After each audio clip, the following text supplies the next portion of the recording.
And welcome to my playhouse. And today this dude is back, and I've been corrected. I've been told that it's not called a hoverboard, it's called a gyro board or a balancing board. Whatever, this is broken. And I did a video about this a couple of weeks, probably a couple of months ago, and I ordered stuff from China. So I have packages from China. I went up just after filming the last time and I ordered some spare parts for it. I have no idea if I'm gonna be able to fix this, but I'm gonna give it a shot. And I ordered different stuff, mostly capacitors. Here is capacitors. Here is capacitors.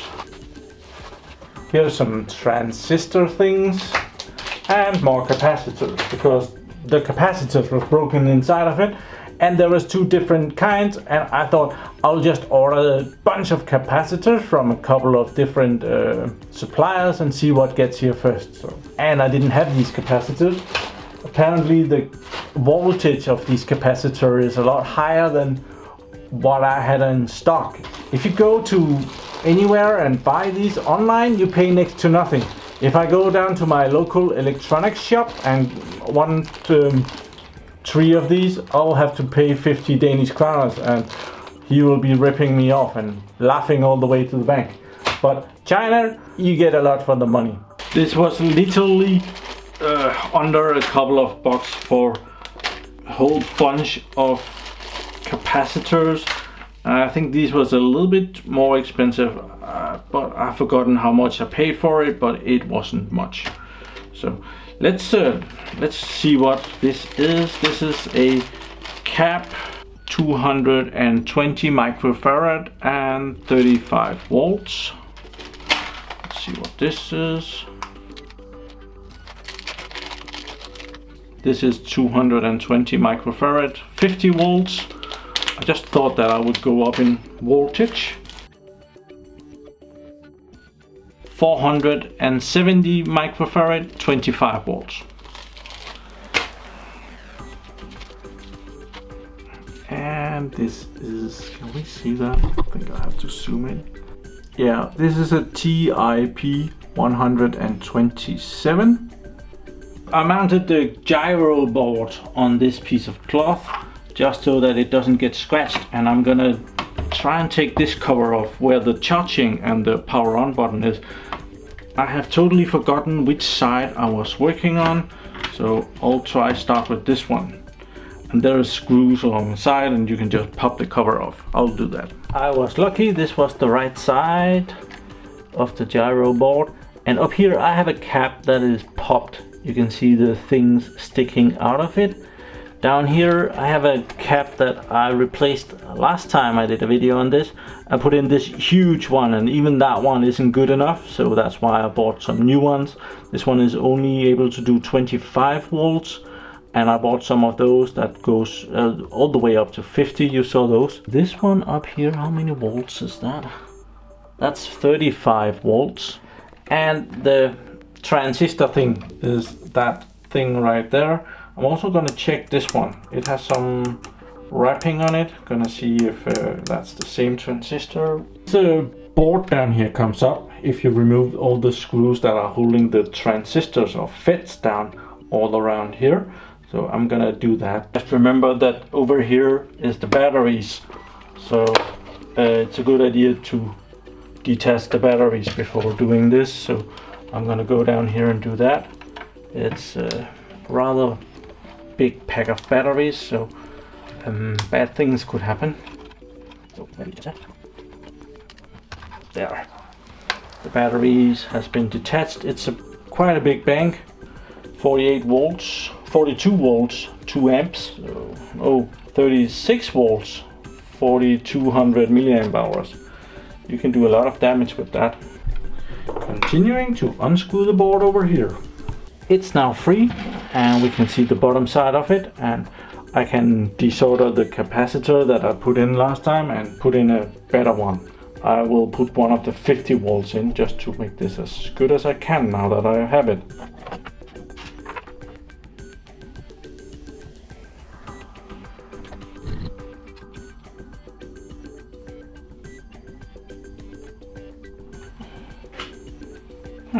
Can't get that out there. Gonna be using a tin sucking thing to try and get holes through. I did get it out now. Wasn't easy.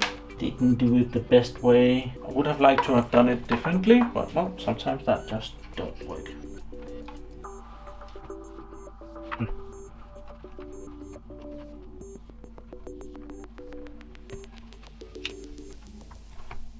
I have desoldered the transistor thing down here and found that if I measure between these two pins, there's a total short circuit, and if I measure on the new one that way, there is total resistance or voltage. There is nothing gets through there, but if I do the same thing over here, there is a short circuit. So probably it's bad. I would guess so. I desoldered this one as well with the secret one. Probably should have done that last time, but well, I can't see what that is. So I brought a scalpel to open that up, and hopefully it's just like the other one. I wouldn't expect so, because why would they put heat shrink around this one and not the other one?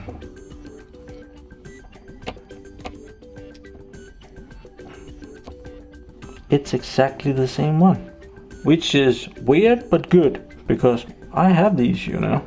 I've put them in here and I'm gonna be ready to solder them from the back here.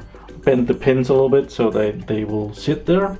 Okay, I soldered them. I put on a little extra so that the solder would run through to the other side, because this is a dual-sided print. I'm gonna cut off the extra legs here. I have to remember to pick up all the pieces that falls down. There we are. Okay, I'm gonna be changing this capacitor here. So I've popped off the 4 screws that holds this in place, and these are the pads that register where your weight is. So apparently it's able to measure that. I don't know how it does that, but and how it fine tunes, but well, apparently it does that. So, but I can access the capacitor through here, which they haven't sorted down really very well at all. So that's gonna be easy. I'm just gonna cut this off, because desoldering it as it is too much trouble for a broken capacitor. So I'll just cut that off.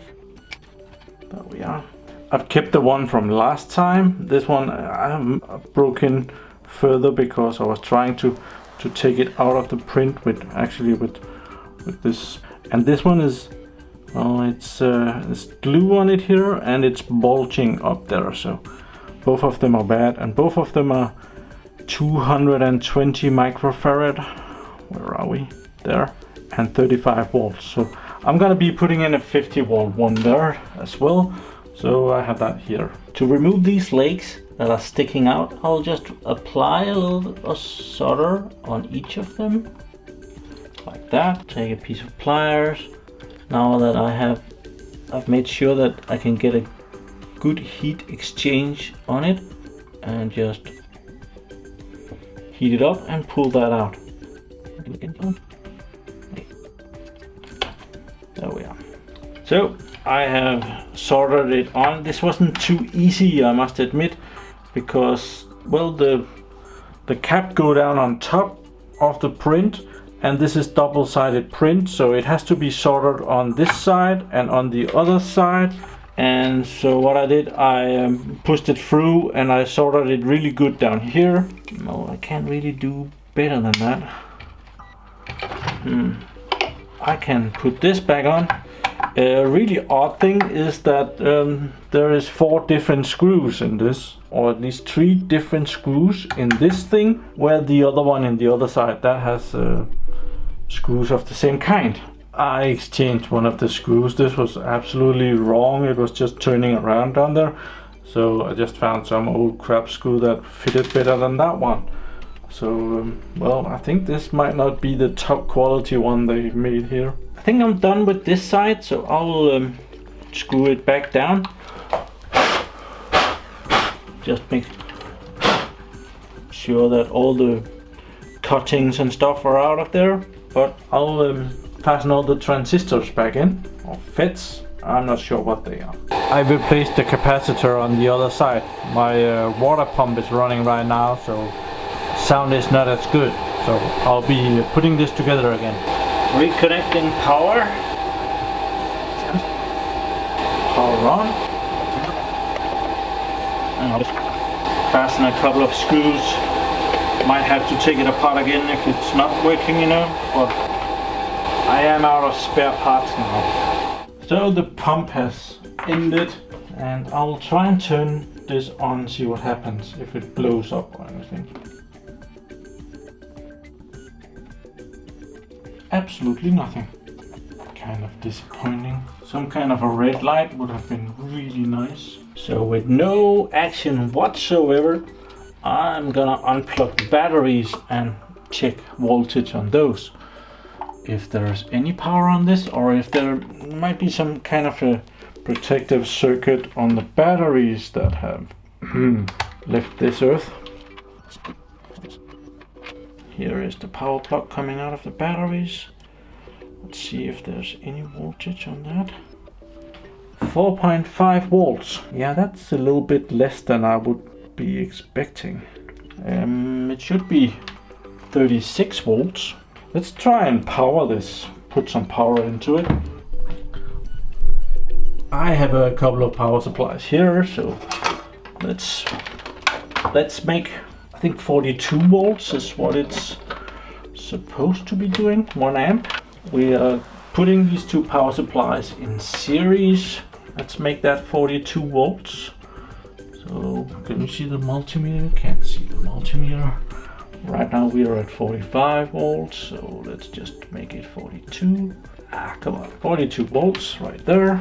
Let's see if we can fit a couple of cover leads in there. Guess these are too high quality. There we are, a couple of China ones. They have even saved 100 of a box. And it just scoops around in there. It's impossible! Look at that! If you try to press it, it will just turn around. God damn it. There we are, just for insulation. Let's see, the minus is a little bit better. There. And I'll connect that to minus there. And this one to plus. Nothing happened over here. It's not drawing any power, and there's lots of power to take.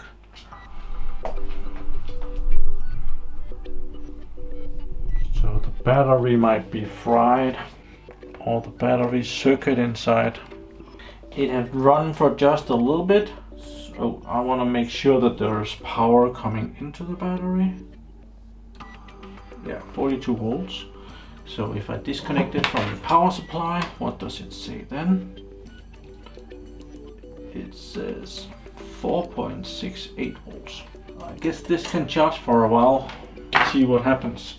If it will just totally drain the battery. If the charging circuit over here has been defective that long, it might have totally drained the battery, and the battery might be rubbish. Those cells really don't like to be discharged that far. I'm not sure that I'm gonna be able to relive them. Might as well give it a chance, right? I'll be back in an hour or so. Well, I got suspicious. I was cleaning up here and it was still not drawing any power. So I actually measured the power, and there was like 1 microamp going into it, which is it's nothing. So let's just measure this again for good. And there's 4.5 volts coming out of it, which means that this battery is probably pretty dead. So I thought we should just open it up and see what we are dealing with in here. So I'm gonna try and do it so that I can put it back together. Don't know if that's possible, but I'm gonna give that a shot.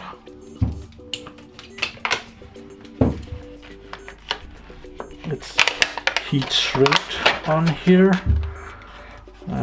2 pieces, I guess.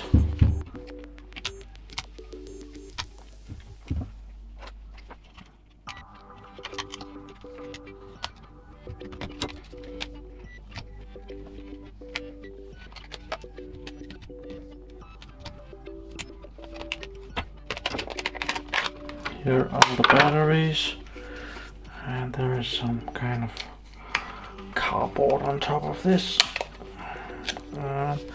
There's the BMS, the module that controls the charging of it. Inside here.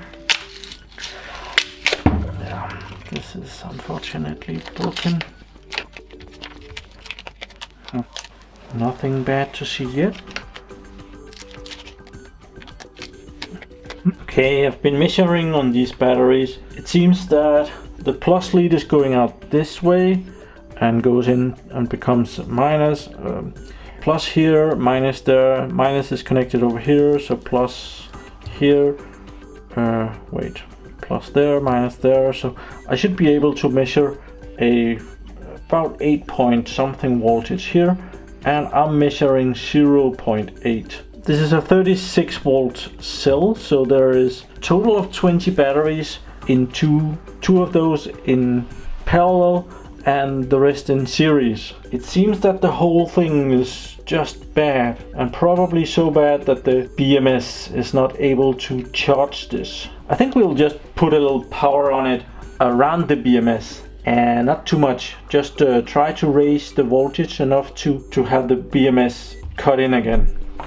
I think power from one of the power supplies is more than enough to start with. Let's actually take the top one that reduces the amount of power to 1 amp. Let's see if that, yeah, it works.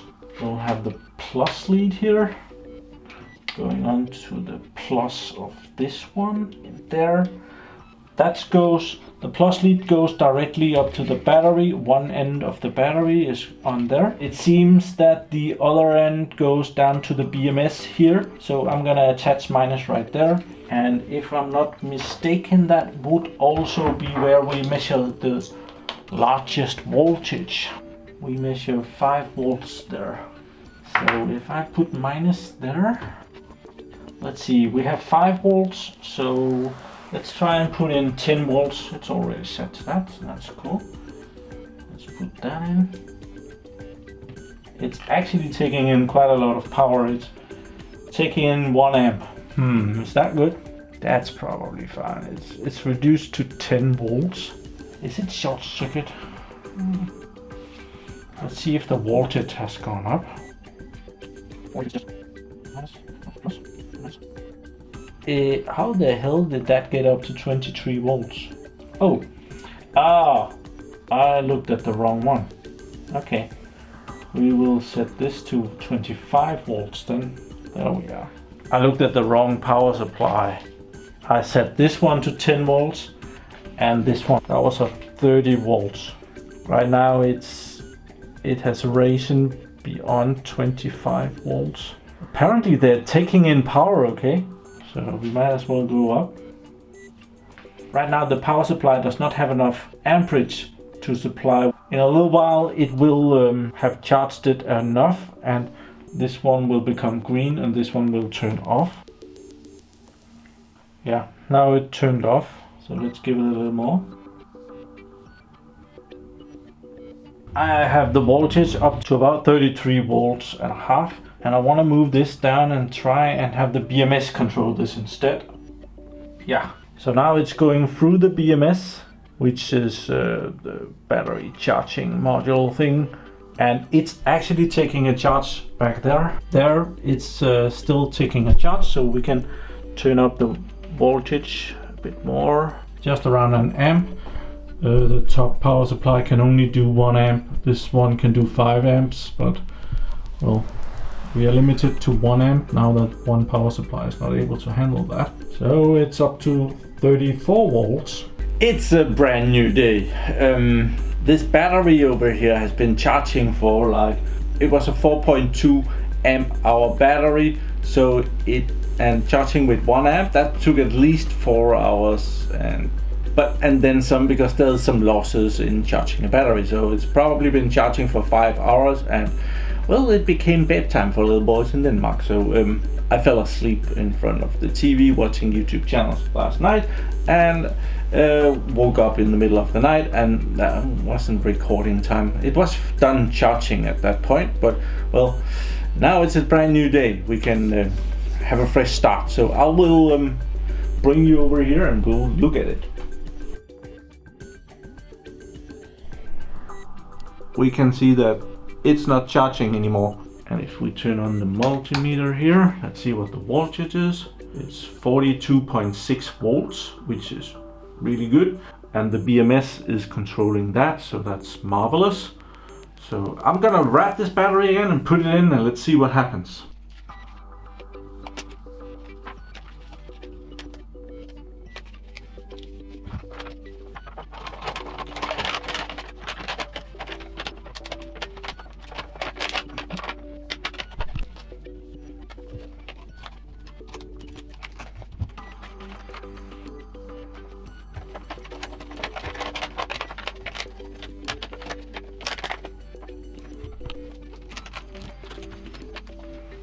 Good as new. I have mounted the battery back into the gyro board. So now I'm gonna try and reconnect these batteries, and now I know that they are fully charged, so I'm wearing glasses. Let's see what happens. Heard a little pop, just put this on. Just to contain the fire long enough for me to run up the stairs. Strategically place the camera just next to it so that I can grab that on the way.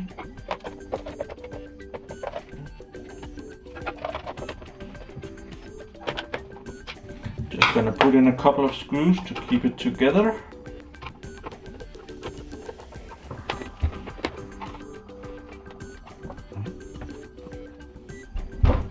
The on button is here. Let's try and press that. Power! Okay, this one is blinking. That means that it's out of balance. So it's kind of working now, I think.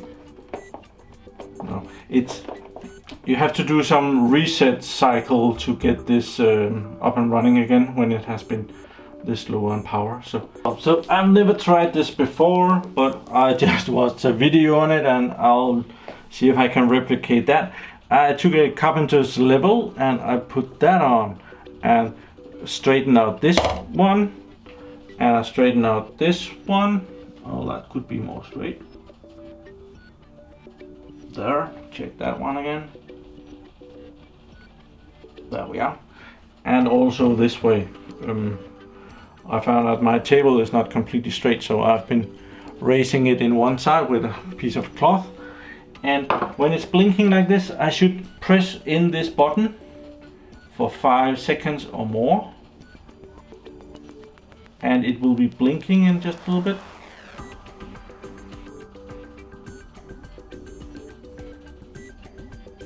Wonder if I'm pressing it. Oh, it just turned off. Okay, I'll do it again. That's not working. Okay, I've tried many times, but I'm not able to turn this off again. So I'll have to unplug it here and, well, disconnect the battery down here. Try again. Now it's off. I'm just checking the cables here. I can't see anything wrong with anything. So did see some videos about bad connections and stuff, so I don't see anything that should be wrong with this. So let's try and just put the cover back on. Oh, maybe I should connect the battery first. Let's try that first.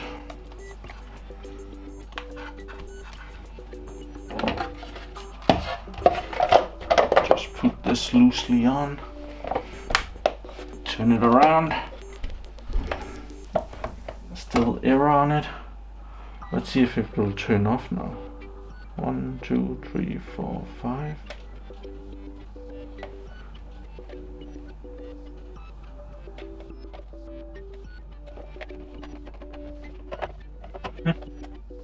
Pretty dead.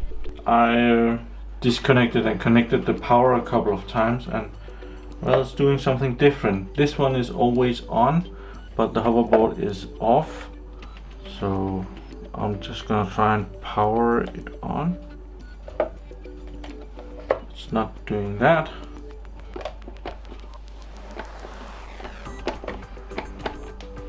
Well, now it does something completely different. As said before, now I can't turn it on, but it just lights up over here. And apparently that has something to do with the gyroscope. So this could be a bad gyroscope. Ugh, this thing is just so faulty. I took this side apart again, and that's the gyroscope over here that is complaining.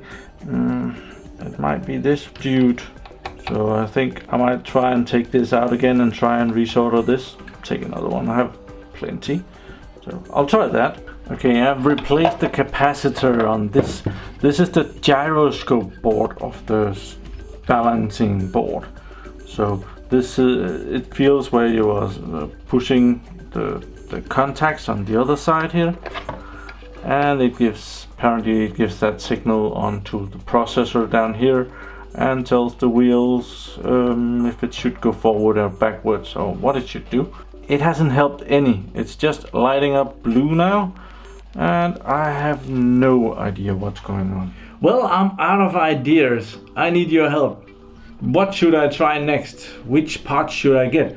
I could start buying the system board and the gyroscopes and just exchange those, but that will be like at least $50. Would it be worth it? If you have any good ideas of why this is just fucking up for me, I would be more than pleased to read those down in the comments below. So another failed attempt, but we did get a lot closer. It's able to power itself now, and those transistors was definitely broken.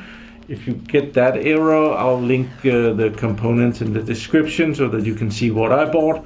I didn't use all the capacitors that I bought. I just used one of them. I used the best one I got. The capacitors, they're rated for, you can have them like they're rated for 10 volts, 16 volts, 25 volts, 35 volts, and 50 volts. They become bigger as you go up in voltage because they need more insulation.